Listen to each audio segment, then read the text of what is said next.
بسم اللہ الرحمن الرحیم۔ السلام علیکم یا علی مدد۔ آج کی ویڈیو میں آپ مومنین و مومنات کو فطرے کے احکام کے بارے میں بتاؤں گی کہ فطرہ کب، کس کو اور کتنا دینا واجب ہے۔ سب سے اہم اور ضروری ترین بات کہ فطرہ مستحق مومن کو دینا لازمن ہے۔ فطرے کے بارے میں فطرہ ہر اس انسان پر واجب ہے کہ جو عاقل ہو، بالغ ہو اور مالدار ہو۔ عاقل سے مراد کہ فطرہ دینے والا انسان وہ عقل و شعور رکھتا ہو، خدا نخواستہ وہ دیوانہ یا مجنون نہ ہو۔ مالدار سے مراد کہ ایک ایسا شخص کہ جو اپنے گھر والوں کے روزمرہ کے اخراجات کو پورا کر سکتا ہو۔ بالغ سے مراد کہ جو شخص فطرہ دے رہا ہے، جس پر فطرہ دینا واجب ہے، اس کا بالغ ہونا ضروری ہے۔ جو بھی خاندان کا کفیل ہے، خاندان کے اخراجات کو پورا کرتا ہے، اس کے لیے بالغ ہونا لازمن ہے۔ بالغ جو ہے اس پر فطرہ دینا واجب ہے۔ عید کی نماز تک واجب کی نیت سے ادا کرے۔ فطرہ جو ہے جب عید کا چاند نظر آ جائے اس وقت سے لے کر عید کی نماز تک فطرہ واجب کی نیت سے ادا کیا جائے۔ اس کے بعد اگر خدا نخواستہ کوئی کسی مسئلے کی وجہ سے عید کی نماز نہیں پڑھ سکا تو پھر عید کی نماز کے بعد اب جو وہ فطرہ دے گا تو وہ قربتاً اللہ کی نیت سے فطرے کو ادا کرے گا۔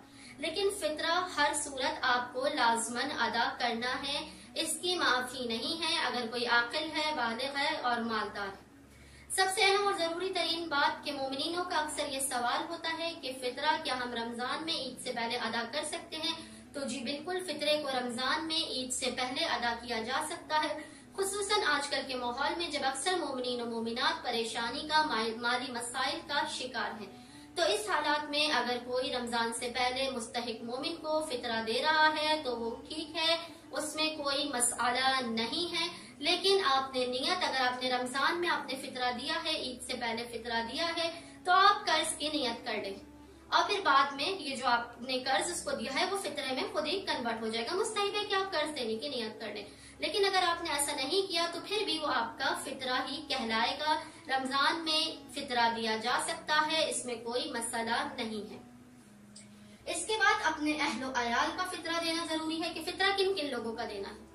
فطرہ اپنے اہل و عیال کا دینا ہے، ملازم کا دینا ہے۔ اب ملازم چاہے مومن ہو یا کافر ہو، جو بھی آپ کا ملازم ہے، چاہے آپ کے 2 ملازم ہو، 3 ملازم ہو، 5 ملازم ہو، جو بھی آپ کے ملازم ہیں ان کا فطرہ دینا آپ پر واجب ہے۔ اور اس کے بعد مہمان کا فطرہ دینا، اہل و عیال کا فطرہ دینا۔ اہل و عیال میں آپ کی بیوی ہے، آپ کے بچے ہیں، جتنے بھی بچے ہیں 2، 3 یا 4 بچے، اگر آپ کے ماں باپ آپ کے ساتھ رہتے ہیں، آپ کی کفالت میں ہیں، تو ماں باپ کا فطرہ دینا بھی آپ پر واجب ہے۔ ملازم کا فطرہ، اگر ملازم آپ کا مومن ہے یا نہیں ہے یا خواہ کافر بھی ہے تب بھی مالک پر ملازم کا فطرہ دینا واجب ہے۔ اس کے بعد مہمان۔ عموماً مومنین مہمان کے بارے میں پریشان ہوتے ہیں کہ اگر کوئی چاند رات والے دن آ جائے، وہ آپ کے گھر تھوڑی دیر قیام کر لے، اس نے افطاری کر لی، تو پھر مومنین پریشان ہوتے ہیں کہ ہمیں اس کا فطرہ نکالنا ہے یا نہیں۔ اس مہمان کا فطرہ نکالا جائے گا جو چاند رات آپ کے گھر میں قیام کرے گا، پوری رات آپ کے گھر میں قیام کرے گا، رات آپ کے گھر گزارے گا۔ اس مہمان کا فطرہ نکالنا آپ پر واجب ہے۔ اس مہمان کا فطرہ نکالنا واجب نہیں جو آپ کے گھر آیا، کچھ دیر بیٹھا، کھانا کھایا اور چلا گیا۔ اہل و عیال میں کل کے کل اہل و عیال کا جو آپ کی کفالت میں ہے ان سب کا فطرہ نکالنا واجب ہے، لیکن ابھی ان بچوں کا فطرہ نکالنا واجب نہیں ہے کہ جو اس دنیا میں نہیں آئے۔ اس کے علاوہ ان سب لوگوں کا فطرہ نکالنا آپ پر واجب ہے۔ چوتھی چیز، فطرے کی مقدار کیا ہے؟ فطرے کی مقدار ہے 3 کلو گرام اناج کی۔ اب چاہے وہ آپ آٹے کی صورت میں دیں، گندم کی صورت میں دیں یا چاول کی صورت میں دیں، آپ کسی بھی صورت میں جو آپ اناج یوز کرتے ہیں آپ اسے فطرے کے طور پر دے سکتے ہیں۔ لیکن فطرے میں رعایت ہے۔ فطرے میں رعایت یہ ہے، جس طرح فدیے میں رعایت نہیں تھی، فدیے میں فقط آپ کو اناج دینا تھا، اس کی قیمت نہیں دینی تھی۔ فطرے میں رعایت ہے کہ اگر آپ اناج نہیں دے رہے، اس کی قیمت دینا چاہتے ہیں تو آپ اس کی قیمت بھی دے سکتے ہیں۔ ایک مومن کا فطرہ ہے وہ 3 کلو گرام اناج کا فطرہ ہے۔